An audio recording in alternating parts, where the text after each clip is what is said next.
Hi, you're watching Brioche Knit Tips. I'm Zandy from So I Make Stuff, and in this video I'm going to show you how to add a slip stitch selvage to a brioche stitch pattern. If you found your way to this video, you're probably working with a specific pattern, but if you don't have instructions to look at, follow the link in the description to Ravelry where you can download a free set of instructions for this brioche faded coaster.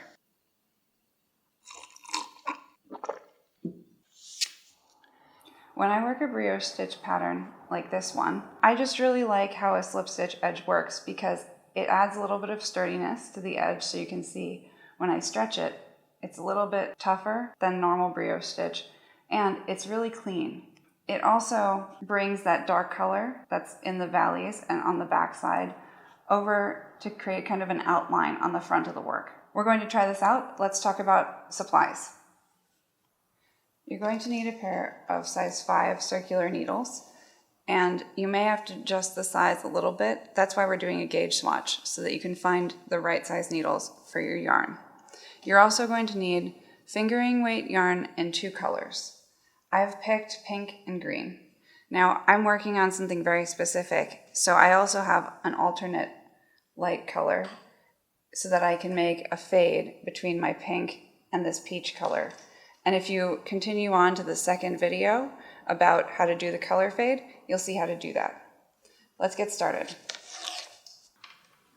To begin the pattern, we're going to cast on 21 stitches using the long tail cast on. As I'm casting on, I just want to remind you that the green is my dark color, and you want to cast on in your dark color so that you get a nice strong edge along the bottom. And your light color is going to be the one that's facing forward.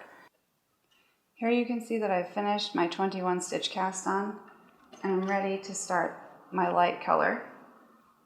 I'm going to be using this color pink, so I'm going to have that ready. But there's one other thing. I just want to flip this over so that the dark color, my green yarn, extends to the right of the work. That way, when you knit across with the pink, on the next row, we're going to slide back and this will be ready to go. You'll see what I mean. This is going to be in your pattern as row 1, right side light color. First I'm going to slip 1 stitch. Then I'm going to get my light color yarn ready, and I'm going to knit 1 stitch, and then slip 1 yarn over. Knit 1 all the way to the end. When I get close to the end of the row, I have my last slip 1 yarn over, I have my last knit 1, and then I'm going to drop this yarn at the back of the work and slip the last stitch. Then, like I said at the beginning of the video, I'm going to take this clump of stitches, this first row, slide it to the other end of the needle so that I'm ready to begin working. Now that I'm ready, I am going to pick up the yarn as if to purl, and then I'm going to slip the first stitch purlwise and then slip 1 yarn over, which is a little bit different in the purl. Now I'm going to be working with a brioche purl, slip 1 yarn over, brioche purl all the way to the end. When I get to near the end of the row, I'm going to do my slip 1 yarn over, brioche purl, slip 1 yarn over, and the last stitch is actually a purl, okay? So on that row, we actually did work a little bit of selvage here, and in the form of the first stitch being slipped, instead of what you'd normally do if you weren't working a special selvage, that would be purled. Now we're going to flip. We're working row 2 now. Now remember how I said to drop the light color yarn in the back of your work? It's now in the front, and that means that it's ready to be purled across. If your light color yarn, when you flip your piece, if your light color yarn is hanging out of the back, that's wrong. So you're going to have to fix that. I'm ready though, and I'm going to begin my row. Again, I'm going to slip the first stitch purlwise, then I'm going to start my row with a brioche purl. Then I'm going to do slip 1 yarn over, brioche purl, slip one yarn over, brioche purl all the way to the second to last stitch. When I get close to the end of the row, I'm going to do my last slip one yarn over and then brioche purl, and then I'm going to drop this yarn in the front of the work and slip the last stitch purlwise. Then I'm going to slide this to the other end of the needle so that I can work row 2 in on the wrong side dark color. So that's the green yarn. And this is where it's a little bit tricky in the selvage. The first stitch is slipped, but we're going to slip it knitwise. So the way that I'm going to do that is to hold my dark color yarn as if to knit, which means kind of to the back, even though we haven't started the row yet. Then I'm going to slip the stitch through the front loop, kind of twisting it. Then in my next slip one yarn over, the yarn is going to come forward. I'm going to slip the stitch and then go into the BRK, okay? The brioche knit. Now I'm just going to do slip one yarn over, brioche knit to the end of the row. And once I get to the end of the row here, I'm going to do my last slip one yarn over, brioche knit, the last slip one yarn over, and then the last stitch is just knit as you normally would, plain knit. We've now completed the first 2 rows, so I'm going to flip this over. Now that I've flipped it over, you can see that I have the dark edge along the bottom. I have my light color starting to make some ridges. They're almost visible. You can kind of see the beginning of the pattern, but in the next few rows, rows 3 and 4, that will really develop. So I have both of the long yarns ready to be worked, but I'm going to be working in the light color, which should be hanging to the back of your work. To begin, we're going to slip 1 stitch purlwise, then brioche knit, slip 1 yarn over, brioche knit. Do you notice how similar this row is to row 1 in the light color? The only difference is that anything that you knit in that row is a brioche knit in this row because we already have our loops in place. So I'm going to continue on.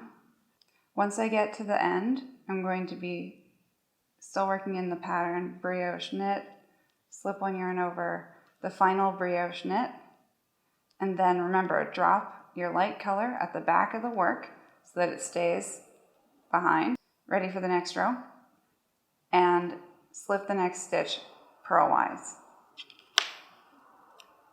Then we're going to slide back the other end of the needle to work the dark color row 3. I have my green yarn, let's get untangled. I have my green yarn ready. It's going to be held as if to purl. And the first thing that we're going to do is slip this stitch purlwise. And then when I do the next stitch, it's a slip 1 yarn over. It's going to kind of go, it goes through this first stitch that we've slipped, and then it kind of zigzags back and over the top of the needle and then back towards me at the front of the work. Then I'm going to brioche purl, slip 1 yarn over, and brioche purl all the way to the end. And again, the last few stitches are brioche purl, slip 1 yarn over, and then purl the last stitch. And you can kind of see how things are starting to come together. So it's time to flip and to start again with your light color, which should be at the front of your work. I'm going to start the row with a slipped stitch that's a purlwise, and then I'm holding this light color as if to purl. And I'm going to do brioche purl, slip 1 yarn over, brioche purl to the end of the row.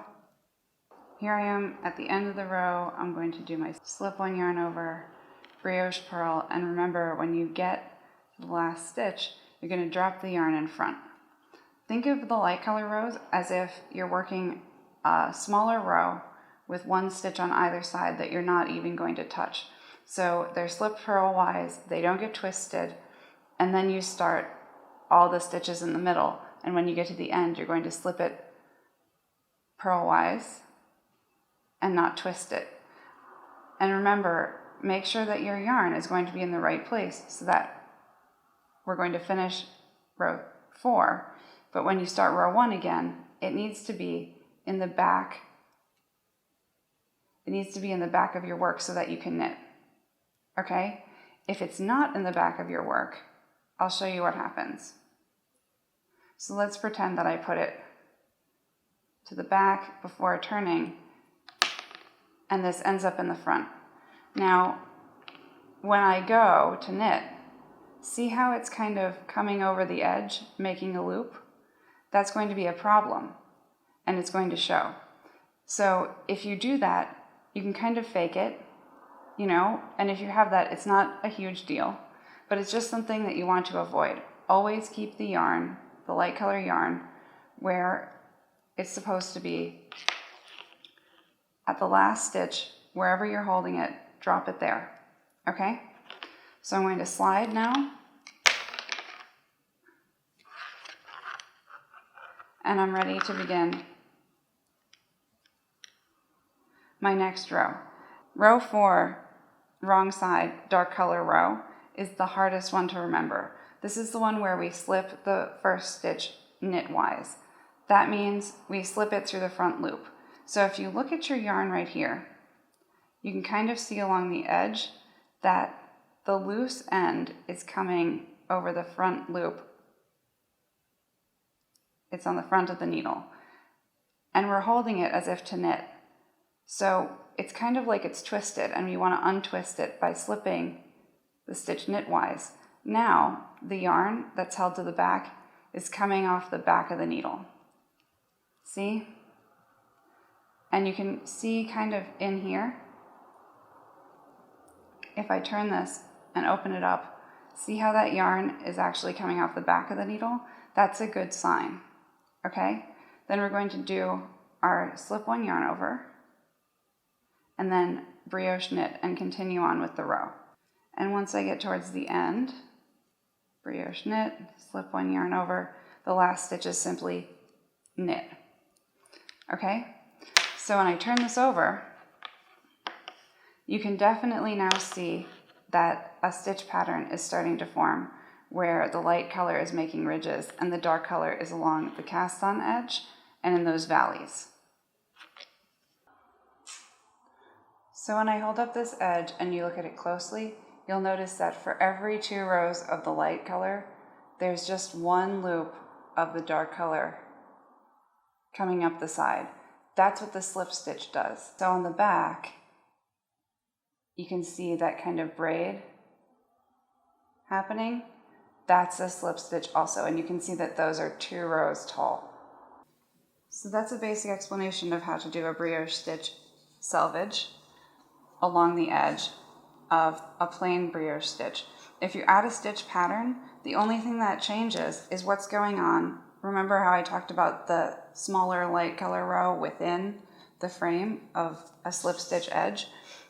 The only thing that you change when you add increases and decreases is that light color row within. You're not going to change how the edge works, so it's all going to be pretty easy to adapt. If you want to learn how to do the color fade, you can continue on with the next video showing how to add a transition between 2 colors to a swatch or a coaster like this. And I hope to see you there. Thank you for watching. Bye.